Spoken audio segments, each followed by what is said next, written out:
जय गुरुदेव। प्रश्न, स्वामी जी, जीवन संघर्ष है, खेल है या उत्सव है? स्वामी जी, ये जो जीवन है, यह जीवन एक संघर्ष है। संघर्ष क्यों है? जिन्हें गुरु मिल गया उनका जीवन एक खेल की तरह है, और जो लोग गुरु द्वारा बताए गए मार्ग पर चलते हैं, मात्र वे जीवन को एक उत्सव और साहस के रूप में ले लेते हैं। और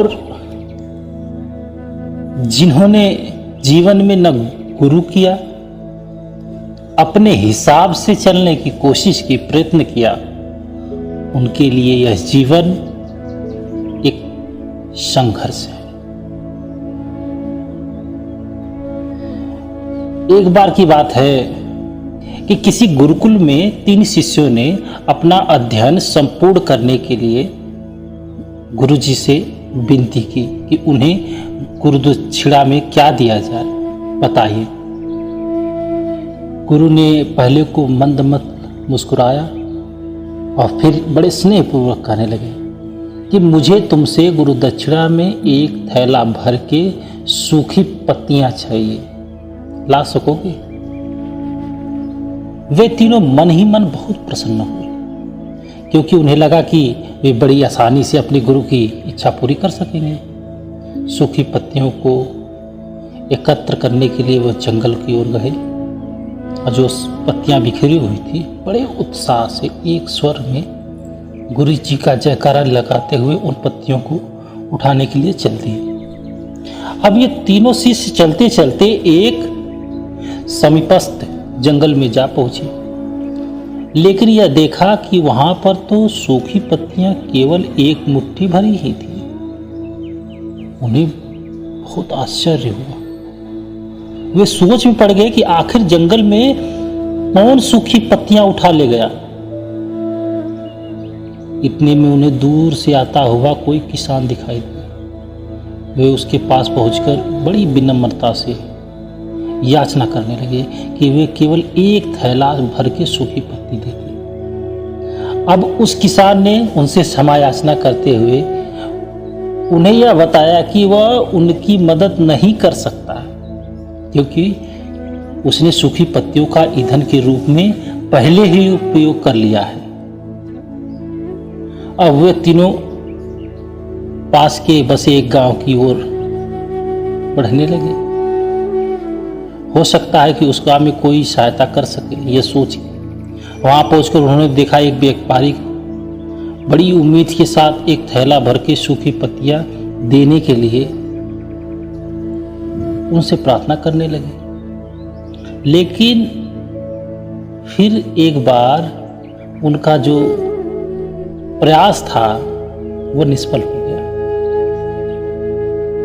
उस व्यापारी ने पहले ही कुछ पैसे कमाने के लिए सूखी पत्तियों को दोने के रूप में बनाकर किसी व्यापारी को बेच दिया था। लेकिन उस व्यापारी ने उदारता दिखाते हुए उन्हें एक बूढ़ी मां का पता बताया जो सूखी पत्तियों को एकत्र करती थी।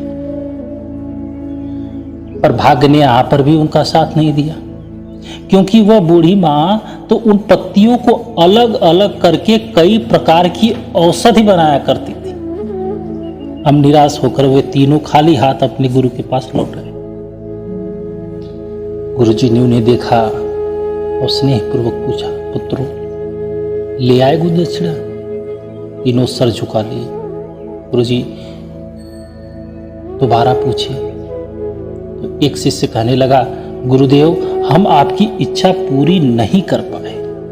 हमने सोचा था कि सूखी पत्तियां तो जंगल में सर्वत्र बिखरी हुई होती हैं, लेकिन बड़े आश्चर्य की बात है कि लोग उनका भी कितना अच्छी तरह से उपयोग कर रहे हैं। गुरुजी फिर पहले की तरह मुस्कुराते हुए प्रेम पूर्वक बोले, निराश क्यों होते हो, प्रसन्न हो जाओ। और यही ज्ञान की सूखी पत्तियां भी व्यर्थ नहीं करती, बल्कि उनका उपयोग किया जाता है। यह ज्ञान तुमने पा लिया,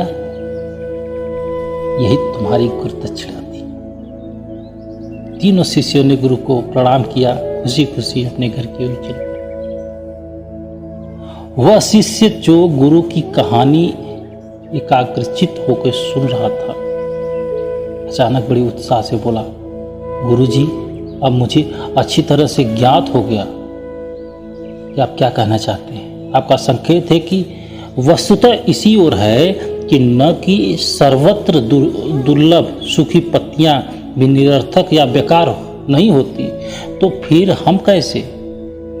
किसी भी वस्तु या व्यक्ति का छोटा महत्व नहीं होता है, उसका तिरस्कार नहीं करना चाहिए। चींटी से लेकर हाथी तक, सुई से लेकर तलवार तक, सभी का अपना अपना महत्व होता है। गुरुजी ने कहा, हाँ, मेरे कहने का यही तात्पर्य है कि हम किसी से मिले, उसका जो भी योगदान हो, सद्भावना से, स्नेह से, सहूरता से, विस्तार से, उसका किया हुआ प्रयास स्वीकार करें और उसके जीवन के संघर्षों को अपना आदर्श बनाएं। दूसरे, यदि जीवन को एक खेल ही मान लिया जाए, बेहतर यही होगा कि हम स्वस्थ एवं शांत प्रतियोगिता में ही भाग लें और अपने निष्पादन तथा निर्माण को ऊंचाई के शिखर पर ले जाने की अथक प्रयास करें।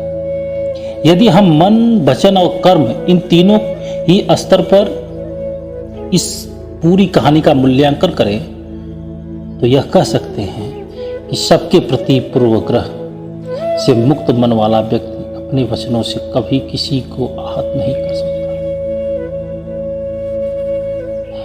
यही ऊर्जा उसके पुरुषार्थ के मार्ग में समस्त बाधाओं को हर लेती है। वस्तुतः हमारे जीवन का सबसे बड़ा उत्सव पुरुषार्थ ही होता है। जय गुरुदेव।